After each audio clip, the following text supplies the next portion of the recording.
پارہ نمبر 23 ہے سورہ سعد، پارہ نمبر 23 سورہ سعد آیت نمبر 26، سورہ سعد کی آیت نمبر 26۔ اللہ رب العزت فرماتا ہے یا داؤد، اے داؤد، انا جعلناک خلیفۃ فی الارض، بے شک ہم نے بنایا آپ کو زمین کے اندر خلیفہ۔ فاحکم بین الناس بالحق، پہلی بات تو اللہ رب العزت نے یہ فرمائی کہ لوگوں کے درمیان حق کے ساتھ فیصلہ سنائیے۔ ایک بات ہو گئی، تو گویا کہ اللہ کے نائب ہونے کی حیثیت سے کسی بھی شخص کی دنیا کے اندر ایک ذمہ داری یہ ہوتی ہے کہ وہ جو بات بھی کرے تو حق کے ساتھ کرے۔ اب حق کیا ہوتا ہے؟ حق وہ ہوتا ہے جو واضح ہو جائے۔ کسی بھی پوشیدہ چیز کو حق نہیں کہا جاتا، حق کے اندر گمان بھی نہیں چلتا، حق کے اندر یہ بات بھی نہیں چلتی کہ میرا وہم یہ کہتا ہے۔ حق وہی ہوگا جو بالکل واضح ہوگا، جس کے اندر کسی قسم کا کوئی گمان، کوئی اپنی سوچ ایسی نہ ہو، بلکہ کسی بھی واضح چیز کو اور اس کے اندر آپ قسمیہ طور پر یہ کہہ سکیں کہ یہ ہے، اس کو حق کہا جاتا ہے۔ اس کے مطابق فیصلہ کیجئے، اس کے علاوہ فیصلہ کرنا ممنوع ہے۔ اور دوسری بات اللہ رب العزت نے یہاں پہ فرمائی وَلَا تَتَّبِعِ الْهَوَىٰ، اتباع نہیں کرنی خواہش کی۔ یہ بہت بڑا جملہ ہے۔ کسی بھی حاکم کے لیے اپنی تمام تر خواہشات کو مٹانا ہوتا ہے۔ حاکم سے مراد یہاں پہ جو فیصلہ کرنا چاہتا ہے، یا اسی طرح چونکہ یہ نبی ہے اور نبی مبلغ ہوتا ہے، اور مبلغ کو بھی اپنی ذاتی خواہشات کو پس پش ڈالنا پڑتا ہے۔ حتیٰ کہ یہ ایک بڑی اہم بات جو میں آپ کو عرض کرنے جا رہا ہوں، حتیٰ کہ بڑے مقاصد حاصل کرنے کے لیے اگر ایک مبلغ کو وقتی طور پر اپنے چھوٹے دینی مقاصد بھی قربان کرنا پڑے تو ان کو بھی قربان کر سکتا ہے۔ مثال کے طور پر آپ ایک دینی کام ہی کرنا چاہتے ہیں، مذہبی کام ہے، لیکن اس کے اندر ایک ایسی شدت کی رکاوٹ پیدا ہو رہی ہے کہ اگر آپ اس چھوٹے دینی کام کو اختیار کرتے ہیں مگر رکاوٹ اتنی بھرپور آنے کا خدشہ ہے کہ آپ آنے والے وقت میں بڑے دینی کام بھی اختیار نہ کر سکیں تو اس وقت اس سے تھوڑا سا دستبردار ہو جائے۔ یہ کائنات کا ایک بہت بڑا راز ہے جو جلدی اتنی سمجھ میں آتا نہیں، لیکن حقیقت یہی ہے۔ آپ اگر پوری سیرت کا مطالعہ کریں تو بہت سارے مواقع پر نبی کریم صلی اللہ علیہ وسلم نے اپنے بہت سارے پلاننگز کو، منصوبوں کو وقتی طور پر ڈیلے کیا ہے، ظاہری طور پر، اور اللہ رب العزت نے ان کو فتح مبین قرار دیا ہے۔ یعنی حالانکہ پیچھے ہٹے ہیں مگر رب ذوالجلال نے انہی چیزوں کو فتح مبین، بہت بڑی فتح قرار دی ہے۔ اور حقیقت یہ، اس کی وجہ یہ ہوتی ہے کہ آپ کے مد مقابل ہے جاہل، اور آپ نے اپنی منزل پہ جانا ہے، تو اگر آپ ہی وہاں پہ اڑ جاتے ہیں تو جاہل اور آپ کے اندر پھر فرق نہیں رہے گا۔ جاہل کو اپنی جہالت کے مطابق کام کرنے دیں اور آپ اپنے علم کے مطابق راستہ بدل دیں۔ یہ اصل اصول کائنات کا ایک راز ہے، اور جو اس کو سمجھ جاتا ہے وہ بہت آگے نکل جاتا ہے، اور جو اڑ جاتے ہیں، عالم اڑتا نہیں ہے، یہ اصول ہے عالم کا۔ عالم اڑتا نہیں ہے، وہ راستہ بدلتا ہے۔ جاہل اڑتا ہے اور اپنے اڑنے کی وجہ سے نقصان میں چلا جاتا ہے. تو اس لیے فرمایا کہ ولا تتبع الہویٰ، خواہش کی پیروی بھی نہیں کرنی. اور اگر یہ خواہش کی پیروی ہو گئی تو ہوگا کیا؟ لیکن فَيُضِلَّكَ عَن سَبِيلِ اللَّهِ، تو یہ خواہش تجھے کیا کرے گی؟ اللہ کے راستے سے بھٹکا دے. اس کا مطلب یہ ہوا کہ جو بندہ اپنی خواہش کے ہی پیچھے پیچھے چلتا ہے وہ اللہ کے راستے سے پھر بہک جاتا ہے. تو اپنی خواہش کو قربان کر کے خدا کی رضا کو سمجھنا اور اسی کے مطابق اپنا راستہ متعین کرنا، یہی اللہ کی رضا ہے اور اسی کے مطابق انسان آگے بڑھ سکتا ہے. آگے دیکھیں اللہ کیا فرماتا ہے، ان الذین، بے شک وہ لوگ، یضلون عن سبیل اللہ، جو بہک جاتے ہیں اللہ کے راستے سے، لہم عذاب شدید، ان کے لیے بڑا شدید عذاب ہے. کیوں؟ بما نسوا یوم الحساب، اس کی وجہ سے کہ انہوں نے قیامت کے دن کو بھلا دیا.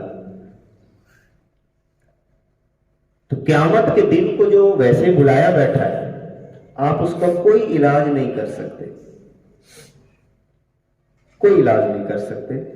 کائنات کے رازوں میں سے ایک راز یہ بھی ہے، جو اس کو بھی نہیں سمجھتا وہ بھی پریشان رہتا ہے. جیسے میں نے پہلے بھی عرض کیا ہے، اور یہ جس کو سمجھ آ جاتا ہے وہ بل اپنے آپ کو مطمئن بنا دیتا ہے. یعنی ایک بندہ جانا ہی آگ میں چاہتا ہے اور آپ اس کو سمجھا سمجھا کے تھک گئے ہیں، اس کو پیچھے بھی موڑا، وہ کہتا ہے میں نے آگ میں گرنا ہے. تو بھائی اس کو گرنے دو، اب آپ کی ذمہ داری مکمل ہو گئی ہے، اس کو اگلی دنیا کا مزہ لینے دو، آپ اپنے راستے پہ چل پڑے. ایک سیدھا سا اصول ہے.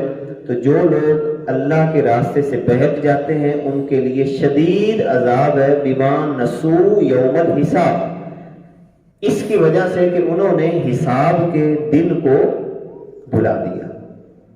وما خلقنا السماء والارض وما بینہما، اور ہم نے آسمان اور زمین اور جو کچھ اس کے درمیان ہے نہیں پیدا کیا باطلا، بیکار. اس کائنات کی کوئی چیز بھی بیکار نہیں ہے. ہر چیز کی کوئی نہ کوئی اہمیت ہے، ہر چیز کا کوئی نہ کوئی مقصد ہے. بس اسی مقصد کو سمجھنا انسان کی جستجو ہے، اسی میں سفر کرتا رہے. جب انسان کو ہر چیز کا مقصد سمجھ میں آ جاتا ہے تو پھر اس کی زندگی میں ٹھہراؤ، سکون پیدا ہوتا ہے. مقصد کے بغیر جب انسان آگے بڑھتا ہے تو پھر الجھنوں کا شکار رہتا ہے. کبھی ہوا کا تیز چلنا بھی ظاہری طور پر مخالفت نظر آ رہی ہے، مگر اس میں بھی کوئی نہ کوئی مقصد ضرور ہوتا ہے. کبھی سرد ہوائیں چلتی ہیں، کبھی گرم ہوائیں چلتی ہیں، کبھی تیز ہوائیں چلتی ہیں، کبھی ہوا رک جاتی ہے. اسی طرح حالات کا بھی دائرہ ہے. کبھی حالات سختی کی طرف آتے ہیں، کبھی حالات نرمی کی طرف آتے ہیں. یہ ساری کی ساری چیزیں انسان کو اصل میں ایک مقصد کی طرف لے جانا چاہتی ہیں. بس اسی مقصد کو جو بندہ سمجھ جاتا ہے وہ پھر آگے بڑھتا رہتا ہے، اور جو مقصد کو نہیں سمجھتا وہ کبھی گرمی سے گھبرا جائے گا، مثال کے حالات کی گرمی سے، کبھی حالات کی سردی سے گھبرا جائے گا، وہ پھر گھبراتا ہی رہتا ہے. ذالک ظن الذین کفروا، یہ گمان ہے کافروں کا. کیا گمان ہے؟ کہ جو کافر ہیں وہ یہ کہتے ہیں کہ یہ کائنات کی چیزیں بیکار ہیں. مومن کیا کہتا ہے؟ اس کائنات کی ہر چیز میں کوئی نہ کوئی راز ہے. جیسا کہ اللہ رب العزت فرماتا ہے نا، اولو الالباب کی نشانیاں جہاں پہ اللہ نے فرمائی ہیں، ان فی خلق السماوات والارض واختلاف اللیل والنہار لآیات لأولی الالباب الذین یذکرون اللہ قیاما وقعودا وعلی جنوبہم وَيَتَفَكَّرُونَ فِي خَلْقِ السَّمَاوَاتِ وَالْأَرْضِ. رَبَّنَا مَا خَلَقْتَ هَذَا بَاطِلًا. جب وہ آسمانوں اور زمین میں تفکر کرتے ہیں اور ٹھیک انداز میں تفکر کرنے کے پورے اصولوں کو اپناتے ہیں تو پھر ایک نتیجے پر پہنچتے ہیں، ربنا ما خلقت ھذا باطلا سبحانک فقنا عذاب۔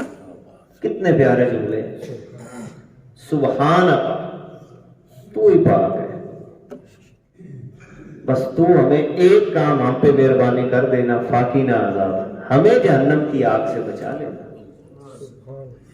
یعنی انسان سوچتے سوچتے سوچتے آخر اس نتیجے پر پہنچتا ہے، یا اللہ تو سانوں بچا لے، بچا لے، فقنا عذاب، تو ہمیں جہنم کی آگ سے بچا، یا اللہ بچا لے۔ اور آگے دیکھیں کیا کہتا ہے کہ اے اللہ جس کو تو نے جہنم میں داخل کر دیا فقد اخزیتہ، تو نے تو اسے رسوا کر دیا، بس تو ہمیں جہنم کی آگ سے بچا لے۔ یہاں پر بھی یہی بات اللہ فرماتا ہے، فویل للذین کفروا من النار، ہلاکت ہے ان لوگوں کے لیے جنہوں نے کفر کیا۔ کون سی ہلاکت ہے؟ آگ سے ہلاکت ہے۔ ام نجعل الذین آمنوا وعملوا الصالحات، کمال کا جملہ یہ بھی، کیا ہم بنائیں گے ان لوگوں کو، اللہ فرما رہے ہیں کیا ہم بنائیں گے ان لوگوں کو جنہوں نے نیک اعمال کی، جو ایمان لائے، وعملوا الصالحات، اور جنہوں نے نیک اعمال کیے، کل مفسدین فی الارض، ان لوگوں کی طرح جو زمین میں فساد پھیلاتے ہیں۔ تو کیا قیامت کے دن یہ ایک کیٹیگری میں ہوں گے؟ نہیں، جنہوں نے ایمان لایا اور عمل صالح کیے ان کے مقام اور ہوں گے اور فسادیوں کا مقام اور ہوگا۔ یعنی یہ ذہن میں نہ رکھیں جو فسادی ہیں اور جو ایمان والے اور عمل صالح کرنے والے وہ قیامت کے دن ایک درجے میں، جیسے اللہ جیسے بھی تھوڑے نال ہی ہوں گے، پھر کہتے ہیں نا اکثر لوگ، نہیں، اللہ فرماتا ہے کیا ہم بنائیں گے ان لوگوں کو جو ایمان لائے اور جنہوں نے عمل صالح کیے، کل مفسدین فی الارض، ان لوگوں کی طرح جو زمین میں فساد پھیلا رہے ہیں، ام نجعل المتقین کالفجار، یا کیا ہم متقین کو بنائیں گے فجار کی طرح، یعنی فاجر لوگوں کے ساتھ ان کو ملا لیں گے؟ بالکل نہیں، ہر ایک کا ٹھکانہ الگ ہے، ہر ایک کا مقام الگ ہے۔ لہذا سادہ سی بات ہے کہ جو جس مقام پہ جانا چاہتا ہے اس مقام کا کام کرے۔ فاجر لوگ اگر اپنے فجور میں خوش ہیں تو جانے دیں، 99 لوگ اگر فاجر اور فاسق بن رہے ہیں تو آپ یہ نہ دیکھیں کہ 99 یہ برائی کر رہے ہیں، آپ نے یہ دیکھنا ہے کہ میں نے نیکی اختیار کر لی۔ لو جی پوری منڈی میں جھوٹ بولا جا رہا ہے تو میں اگر سچ بولوں گا تو میرا کاروبار کیسے چلے گا؟ کوئی بولنے دے 99 کو، آپ سچ بولیں۔ پوری مارکیٹ ہی ایسے چل رہی جناب، آج کل تو مارکیٹ اس کے بغیر چل ہی نہیں سکتی، تو بھی چلنے دیں آپ ان کو، آپ تھوڑا کما لیں، تھوڑا کھا لیں، کوئی بات نہیں، یہ سارے یہ ہمیں کر دیں گے تو کرنے دیں۔ یہی بات اللہ یہاں پہ بتا رہا ہے کہ بھئی یہ ونڈ ہے، اپنی اپنی ونڈ میں رہو، اپنی اپنی تقسیم میں رہو۔ آگے اللہ فرماتا ہے کتاب انزلناہ الیک، ایسی کتاب ہے، جب کوئی جملہ نکرہ سے شروع ہوتا ہے تو اس کے اندر بھی کسی بات کو اہمیت دینا ہوتی ہے، یعنی قرآن کا لفظ نہیں کہا، کتابن کہا، کتابن نکرہ ہے، معرفہ نہیں ہے، کتابن ایسی کتاب ہے، یعنی زور دے کے کہا ایسی کتاب ہے، انزلناہ الیک، ہم نے نازل کیا ہے آپ کی طرف، مبارک، بڑی برکتوں والی کتاب ہے، مبارک، جس میں برکت رکھ دی گئی ہے۔ کتنا پیار کا جملہ ہے بھی، اس میں برکت رکھ دی گئی ہے، اب لینا تمہارا کام ہے، جتنا تم اس سے برکت لینا چاہتے ہو رکھ دی گئی ہے، یہ نہیں کہ ابھی رکھنی ہے، اس میں برکت رکھ دی گئی ہے، لے لو یہاں سے۔ اور آگے اس جملہ کیا ارشاد فرمایا، لِيَدَّبَّرُوا آیَاتِهِ، تاکہ اس کی آیات میں لوگ تدبر کریں، تدبر کریں. اور تدبر کے یاد ہوگا آپ کو رمضان شریف میں غالباً 27ویں کی رات میں نے اس کے 10 مراحل آپ کے سامنے عرض کیے تھے کہ قرآن مقدس کی آیات میں تدبر کرنے کا مطلب کیا ہوتا ہے، کہ کون سے وہ 10 مراحل ہیں. جب بندہ ان 10 مراحل سے گزرتا ہے تو تدبر مکمل ہوتا ہے. اور جب انسان کی طبیعت میں تدبر کی کیفیت پیدا ہو جاتی ہے تو جس آیت کو پڑھتا ہے اگلے لمحے اس آیت کا نور اس کی طبیعت سے نظر آنا شروع ہو جاتا ہے. یہ تدبر اتنی بڑی قوت ہے.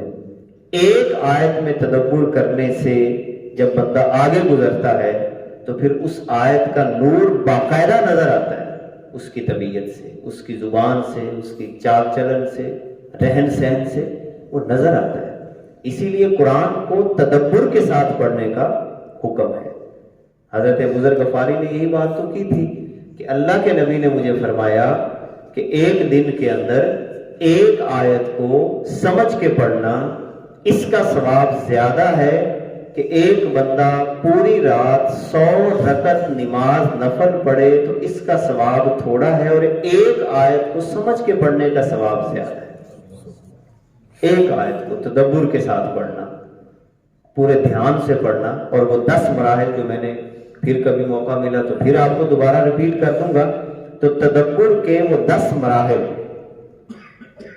وہ آپ گزرے، ایک ایک آیت سے گزرے تو انشاءاللہ العزیز آپ کو پھر مزہ آئے گا. ایک تو تدبر کرنا ہے وَلِيَتَذَكَّرَ، اور تدبر کرنے کے بعد نصیحت بھی حاصل کرنی، یعنی صرف تدبر نہیں کرنا. وَلِيَتَذَكَّرَ، اور چاہیے کہ تذکر کریں اولو الالباب.